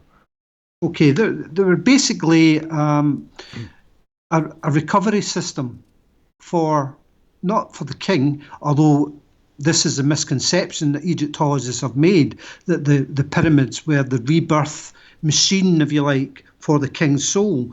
They weren't. They were rebirth machines, yeah, but not for the king, but for the kingdom. Okay? The ancient Egyptians believed that their kingdom was basically going to be destroyed by a massive inundation, a great flood. And the ancient Egyptians have got texts that talk about this, okay? And there was a king, Shrouded, when something basically happened in the sky. The stars moved out of their normal course across the sky. And the ancient Egyptian king Shrouded, he asked his astronomer priests, what does this mean? What does this mean? And they said, in 300 years' time, there will be a flood which will destroy the entire kingdom. Okay? And the king Shrouded said, okay, in that case, we are going to build pyramids, giant pyramids that can withstand, the worst effects of this flood. And they're going to be so strong they can withstand the waters of this flood. And inside these pyramids, we are going to place everything that the kingdom needs to be reborn again after the worst effects of this flood have come to pass. And inside these pyramids, they would put all manner of seed types, grains, all different grains, all different seeds. They would put all different pots and tools, weapons, even knowledge. They would build into these pyramids and place everything within them like a capsule. Yeah. Now, it's not such a strange idea, because our own civilization has very recently done something very similar up in Svalbard, in the Arctic Circle. There's a global seed vault. I think it was opened in 2008. And inside that, we have placed every single seed type there is in the world inside that vault. And we've sealed it. Now, I don't know, well, it's been done in case of some natural disaster or some man-made disaster to the earth. So our own civilization has done the very same thing that the ancient Egyptians have done as well. I explain all this in the Secret Chamber of Osiris. But the thing is as well, if you look at the actual evidence, what you find is below the very first pyramid, they found massive amounts of grain. That's the step pyramid at Saqqara. The very first explorers of that in the early 20th century, they were walking up to their knees in grain through all the passageways underneath that pyramid. They found thousands, tens of thousands of pots and tools and all sorts of things under that pyramid. These were found in galleries that probably hadn't quite been opened, but were in ancient times, but were opened in more recent times. Okay, so the Great Pyramid, there's secondary evidence that it once stored massive amounts of grain. And this is probably where this whole idea of the pyramids as the Jacob's granaries came from. It's just become mixed up. They weren't granaries per se. They were seed vaults, not to feed the entire country. We're not saying that, because that's not, I think, what the Egyptians believed with this particular narrative, that it's enough to restart the civilization again, because they believed most of it would probably be destroyed. And this is why you find all these boat pits around these pyramids. There's boat pits all over the Giza Plateau because they were anticipating a flood. So this is the other narrative that has come down to us about why these, from the Egyptians themselves, but you never hear about it because the Egyptologists, they poo-poo it. They think it's, well, that's just nonsense because we know they were tombs. Well, they may well have been used as tombs later, but that was absolutely not the original function of these pyramids. They may well have been used. I mean, Cadillacs have been used for burial, for goodness sake, but we can't say a Cadillac was designed for burial, How come we don't see a pyramid on like K2 or way up in the mountains, I suppose? Because people would die from hot air balloons can't get there, Chris. Deprivation. I guess so. Well, you'd keep their grain cool, though, if you kept it up on the mountains. Well, that's the thing about the pyramid design, Alex. The inside of a pyramid, the temperature is stable. It doesn't need to be warm. It doesn't need to be cool. As long as it's stable. If the temperature fluctuates, that's what causes seeds to germinate. It's a fluctuation in temperature, not whether it's cold or hot. It's a fluctuation.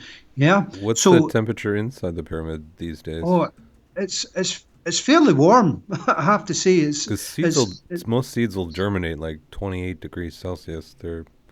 And they're off. Yeah. The thing though nowadays is the pyramids are open. Yeah, they're open to the elements. The passageways are open. So the conditions inside them, will be much different than they were originally. And what you find as well, the exteriors of the pyramids were once pure white, with this white Tura limestone cladding, and that would reflect a lot of the sunlight away. Mm-hmm. Yeah, to keep the temperature inside, fairly cool. Did the Egyptians have any sort of like tubing systems to put heat into these balloons? Sorry, I didn't catch that, Alex. For this hot balloon theory, is there any sort of like Egyptian tubes that they would have put the heat up into the balloons with, or maybe I'm getting us off track here, but. And I'm the one who's drinking scotch all night. I didn't quite. You were saying something to put the heat in the balloon. Apologies, Scott. Getting him to speak into the microphone clearly and loudly is one of the things I've been trying to get him to get used to for 4 months now. Well, basically, they would have these pits, these deep pits, which obviously the balloon material would go over these deep pits. And remember, these pits are about 20 feet deep, so the fire is well below, and that would keep the flame away from the material to stop it going up in smoke. Mm-hmm. The other thing about the pyramid, thing is, you said, Alex, about storing the stuff in mountains. That's what we have done in Svalbard, and it's a pretty daft idea, because if something really does happen, the only way we can recognise Svalbard is because of the entranceway that has been made. It's a long geometric entrance corridor that they've built onto the front of this mountain. Now, if that gets covered in a rockfall, if there's a great earthquakes and that gets covered in a rockfall, if somebody goes there to find a place, they'll never see it. Whereas if you make an artificial mountain, you're going to notice that for miles in every direction, whereas a natural mountain can get lost in the landscape. You would need, it can easily get lost, Mm-hmm. Whereas if you build, an artificial mountain, as I said, you're going to find it pretty easily. And, this is the other silly thing about, the Orthodox theory. These pyramids were supposed to protect the king's body, and here you have them. They can be seen for like 50 miles in every direction. To every tomb raider in the land. Here, guys, here's the king's body. Come and get it. Come and get the treasure. It just makes no sense. It's stupid. No, exactly. Makes sense. Well, Scott, we're going to leave it at that, just because, oh my goodness, I'm going to have a hard time. Leverage nature. Oh, geez. It always comes back to that for me. So anyway, you have my theory of why the pyramids were built, and I explained that in my previous book, The Secret Chamber of Osiris. Well, Scott, that's awesome. And again, check Scott Creighton on Amazon. Please do check those books out, because holy shit, one of the most well-researched men on the planet when it comes to ancient Egypt in our time. And yeah, his latest book is forwarded by Laird Scranton, who's a good friend of the show. And I'm going to be reading this book all weekend again, because it is that damn good. So, Scott, I want to thank you very much for joining the show with us today. Thank you so much for putting your body through the late night. Next time we are on the show, we will do an afternoon show, so it's evening for you. And,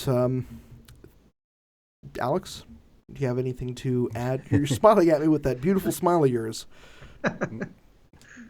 Nothing constructive. Nothing constructive. My brain's going a mile a minute here. I'm like, I'd put the seeds in the balloon instead of in a pyramid. But yeah, it's an interesting theory. Well, guys, it's been a blast. I've enjoyed the show tonight. You're a good couple of hosts. We've had a couple of good laughs along the way, so that always makes it much more enjoyable. More fun. So thanks for that. It's much pleasure, and again, I will send you a link when the MP3 is sent out, and we will talk via email. And again, if you're on Facebook, are you on Facebook? I refuse to join Facebook. Good man. So I will send you an email when it's sent out, and we'll connect that way. Okay. Thank you very much, Scott. Have yourself a good night. Thank you, Scott. Yeah, I'm off to bed. I'll see you guys sometime soon. Take care now. It was Bye-bye. a pleasure. Take Thanks, care. Scott. Okay, so I'm going to bring Denver in here.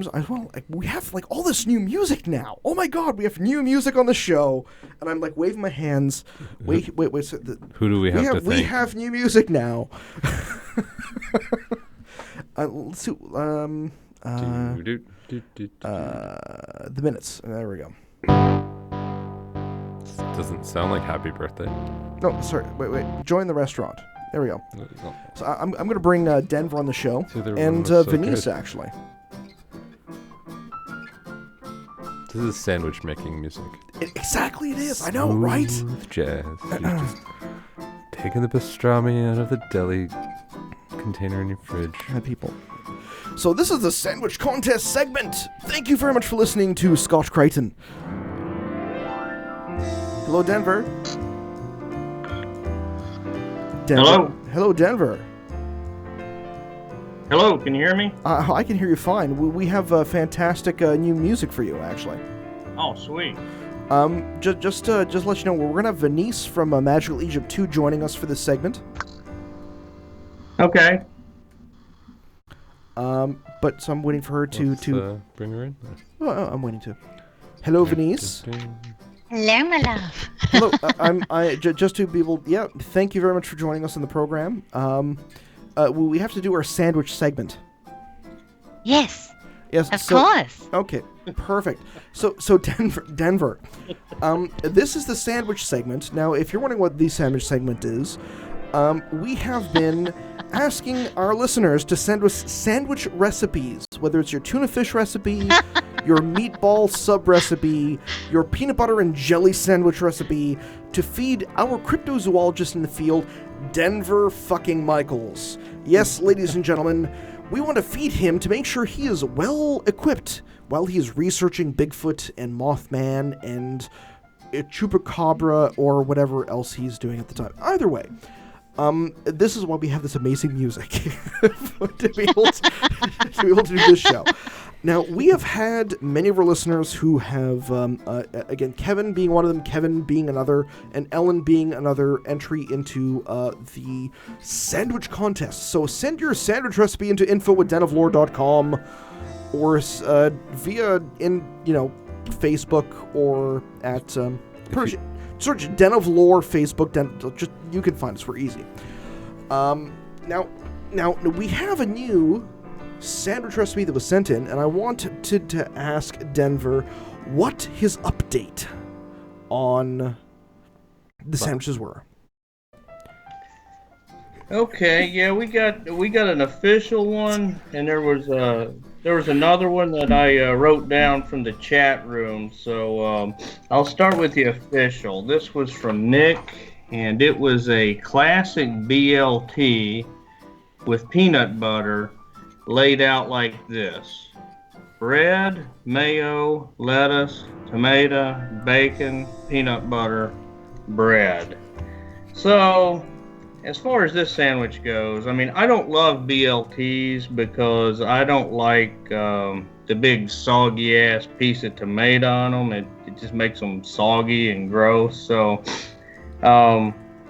So we'll start with that. But I can kind of get past that. But what really messed it up was the peanut butter. I mean, you don't put peanut butter and mayonnaise together. It's just absolutely disgusting. So Yeah, So- he said in the email to prepare yourself for deliciousness, but I think this sandwich was just a troll job. I give it a 3 out of 10. Again, this is your fault for saying the worst sandwich gets a free book. I'm like, Yeah, oh, Jesus yeah, I Christ. know. I screwed myself over with that. I was trying to be nice, but yeah, I'm getting Venice- trolled pretty heavily. Venice, you cannot enter the contest. You are part of the staff. Your cucumber and cream cheese sandwich is void and null. You're part of the Oh, Magical God. Egypt Oh. Society. I'm sorry, you're like upper echelon here, so I have to That's disqualify right. you. It's for the sophisticated adventurer, my love. Oh, God in heaven. You have to eat it with your little pinky stuck out. Oh my gosh. See, there Venice- was one sandwich that I wrote down. Yeah, I don't remember if it was last week or the week before in the live chat. Jared Thompson had avocado, egg, bacon, and tomato. So this sandwich, this is really good. This is a lot of the ingredients that I love. I love avocado. I love eggs. I love bacon. So this sandwich probably could have been a 9. But I don't like soggy ass pieces of tomato on my sandwich, so I gave it an 8.5. Fuck that soggy ass shit. Yeah, big old piece of tomato it just ruins a hamburger or sandwich. I don't know why people do it. Well, that's good to know. So, okay, so give me the top 2 and the last place right now, as far as who is because I'm getting slammed in YouTube chat, and oh my God, they want to know. They're like, I want to know sandwiches. Like, what's going on? Ellen still has a firm hold of last place, so Ellen is still in last. Kevin from Nebraska with the buffalo chicken grilled cheese is still in the lead. And the second place sandwich is a tie between Kevin Stevens, I think, Kevin from the UK with his homemade jam and peanut butter, and Jared Thompson's sandwich that I just mentioned just now, the avocado, egg, and bacon. Now, I have to say that Jared Thompson is like traveling all over the the South America right now. I do not know where he is on a constant basis. Now, Jared, I talk to you on a regular basis. If you win in the top 2, you have to tell me where to send these books, because you could be anywhere. And the pictures I'm getting from you is fucking delicious food in tropical places, you lucky son of a bitch, because I'm dealing with snow for the last 2 months. I'm very angry, actually, because we've had shitty snow here. It's bad. This music is so fitting, it's awesome. I'm laughing too hard here. Sorry, continuing on. Okay, so fantastic. So, ladies and gentlemen, this contest is going to run until we have a final date now. Go on. I'm sorry, the music is just too good. We are running the last contest is going to be. Stop playing piano, please. May 25th, 2017. That is our last episode. So the date closes. I will take entries until June 2nd. After June. It's one day, June 2nd. June 2nd. We will announce on June 8th. June 8th is our sandwich date. I'm putting in the calendar now. We're gonna need some photos from Denver at some point. He puts videos on Twitter. You don't follow the Twitter. Yeah, I've kind of slacked up on the photos. I've been very busy here lately. Been taking the kids on some college tours and things like that. So I've not had hardly any free time. But yeah, as soon as I got a little bit of free time, I'll post some pictures on Twitter. Now, Denver, we very much appreciate you being a very good sport about this entire thing. It's probably the most unique contest run ever anywhere. Next year, chili contest. Oh no, God no! I will beat you all. I swear to God. I will this ghost pepper chili shit that I'm gonna bring to Lodge next week. We have a chili cook-off. Denver's gonna he's not gonna be able to pick up Skype. He's gonna be in the washroom. Like, oh, guys, sorry. Yeah, no, that's fine. Going Sasquatching. Now, one thing is that I do notice is that your book was released on the beginning of the month. Right. Now, I've started to read the book, and I've given my mother the book. And actually, Kevin from Nebraska, you jumped the gun, son of a gun. He got his hard copy already, and now he wants a signed copy. But at the same time, that shows dedication. Yeah, I was really pleased that with the support I've got. So I'm really happy, and I hope that people check it out and hopefully they like it. Well, I like it so far, and as my mom always says, have that Denver Michaels boy on more often because his voice is just so goddamn smooth. The book after this book will be a book of sandwiches. If you are not if you're not narrating your own audiobook, I'll be very angry. Very angry. Yeah, maybe someday. Well, if you ever come up to Canada, we have an entire recording studio right here in the Den of Lore. Yeah, it's a couple-minute drive from my house. Oh, shit. Well, you never know. You never know. We've got... Okay, good enough. So, send your sandwich recipes into info@denoflore.com. info@denoflore.com. Or just tweet us at Den of Lore. Or at Facebook at Den of Lore. Or on... anywhere at Den of Lore. Pretty much just search Den of Lore, send us a message, throw a rock through our window. We're good. Just give us that sandwich recipe so we can get you some free shit. Because Denver needs to feed while out on the farm, searching for. I'm trying to find words that rhyme. It's my birthday. I'm drunk, so sue me. Denver needs food so that he can get us those Sasquatch photos, those Mothman photos, those water monster photos. Send your sandwich recipes into thedenoflore.com. Also, send him a 4K camera. That'll be good.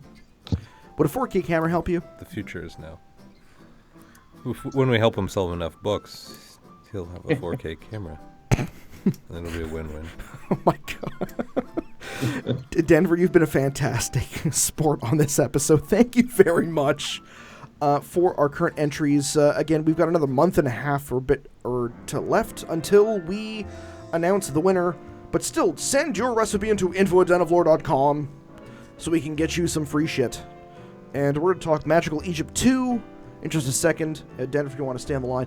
Venice, my love, are you still there? Yes, I am, my dear, and I am willing to give away a free Magical Egypt 2 Episode 1 for the best cocktail recipe. Holy shit. Yes, indeed. We're a big fan of cocktails over here at the Magical Egypt headquarters. Okay, so you grab a Glencairn, or any glass, really. You put some ice in it, and some Space Side, usually Glenfiddich 14, 15, maybe 18 year if you really want to splurge, and there's your cocktail. It's fine. I've got one for you. Are you See, ready? that doesn't count, darling. I think a cocktail requires more than one ingredient for it to qualify. I've got one. It's called the British Sunburn. And all right, what's that, darling? You mix gin with Malibu rum in about a 50-50 ratio, and it's going to taste like sunscreen. Chance might actually give you 2 thumbs up for that because gin and Malibu are 2 of his favorite ingredients. Gin is... Now, but it sounds it's like a weird combo. It's a weird combo. Okay, now for Chance, now, this is one thing. Send him a message that I am actually going to be doing a full... Okay, because I know the last time we did like a Magical Egypt fight companion, we got about like 5 minutes into one, and then it was, well, Randall Carlson took over, a lot of us were drunk or stoned or what have you, or again, I was on scotch, and it was, yeah. Indeed. So I would like to be able to get him to kind of do like a lunch and learn, like, or an evening and dinner and learn. Let him know that I would like him on board for narrating like a kind of a Magical Egypt, to be able to help support the program, to help be able to support the new release. of Magical Egypt 2. It's available soon. Go check out magicalegypt.com. Sunday, my love. Oh my God. Ostara, Easter Sunday. We're Easter finally actually bringing it to fruition, which is just a miracle as far as I'm concerned. So yes, very, very soon indeed. Well, let him know that whenever he's available, I would like to be able to talk to him, because it's one thing to be able to like do a Magical Egypt style narration, but having the man who did the actual compilation of it is like that's just kind of like a dream come true. Like that's like I'm sorry. Sweetie, he would love that. He would absolutely love that, I'm sure. And it's it's something that is very, very dear to his heart, and he is very, very passionate about it. So I can't imagine anything more fun than him.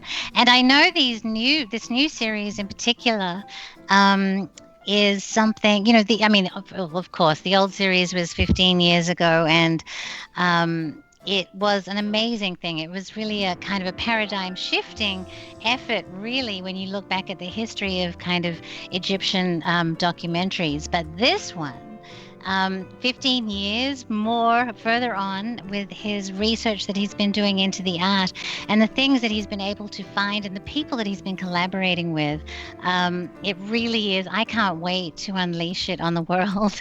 It really is going to be very, very exciting, darling. And we're eagerly awaiting. So again, for all the individuals watching at home, I'm very bad at this whole like camera thing. So okay, so wait, right over here. Okay, so you see this here? It says save 10%. Magical Egypt 2 / connection. Yes, any fans of Den of Lore will give you 10% off if you mention the keyword Scotch. And you can buy it as a one-off. You can buy the whole series. You can buy, just a DVD or a digital download and stream it.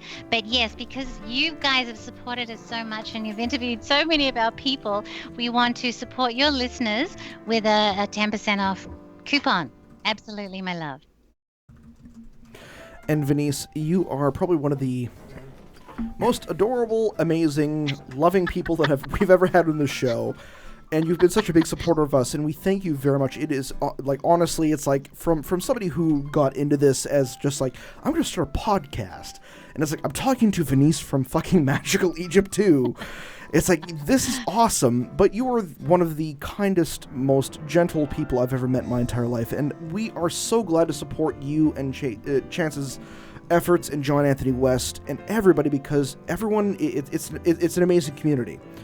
It is, sweetheart. And honestly, what you're doing really is so wonderful, and I have to say, I've so much enjoyed your podcast. And look, this is a really interesting space, because we have everything from kind of, really legitimate researchers to people that kind of come into this space with these fantastic, like ridiculous, ideas, and to have a group like yourselves that are discriminating, and that actually ask the hard questions and pick guests that really have quality information to share is really something that is very worthwhile in this space.